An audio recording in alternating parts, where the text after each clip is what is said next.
বেগম জিয়ার মৃত্যুর সাথে সাথে বাংলাদেশের রাজনীতি থেকে বিএনপি বিদায় ঘটে যাবে। এখনো বিএনপি যেটুকু না সেটা বিএনপির বেগম জিয়ার নামে। বেগম জিয়ার মৃত্যুর সাথে সাথে বাংলাদেশ থেকে কিন্তু বিএনপি নাই হয়ে যাবে, কিন্তু সেটা আমাদের জন্য খুব আনন্দের সংবাদ না।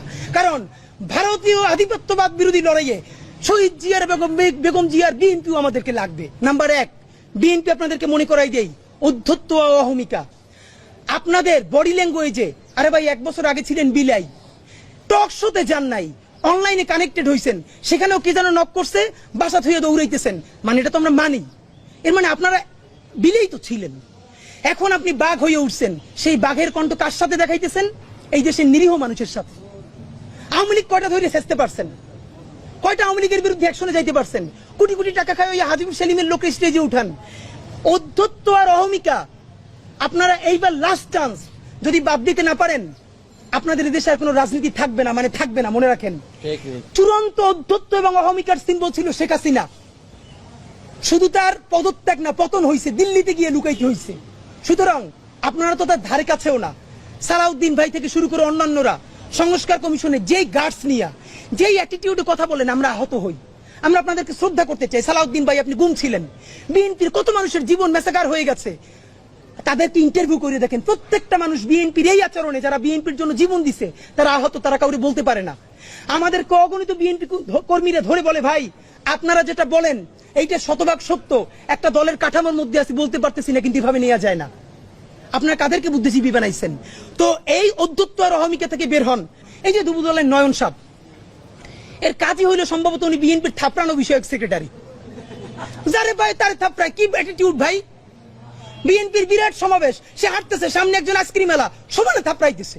ওমা কি আনন্দ! স্টেজের সামনে এক ভদ্রলোক তার মাথার উপর থাপ্পড় দিতেছে।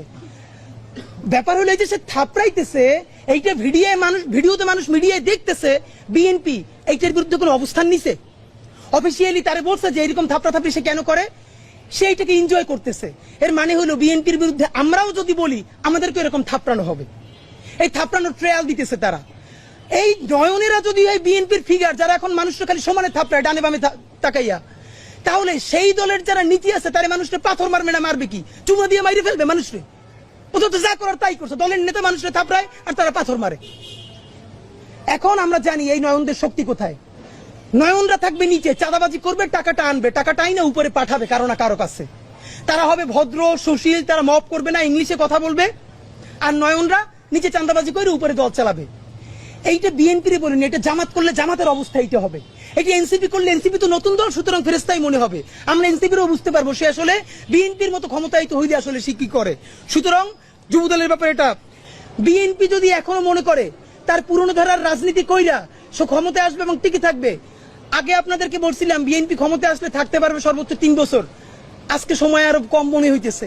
বিএনপি যদি বিপুল ভোটে না 300-তে 300 জিততে আসে, এই অবস্থায় সে 2 বছরের বেশি সরকার রান করাইতে পারবে না।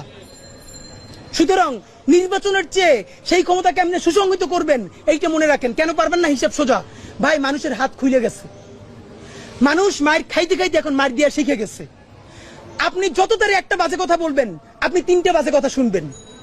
এমন অবস্থা হইতে পারে আপনারা সংসদে বসে যদি দেশ বিরোধী আইন করেন, মানুষ নিজের জানমালের কথা ভাইবা সব বন্ধ কইরা সংসদে গিয়েও আপনাদেরকে পিটাইতে পারে।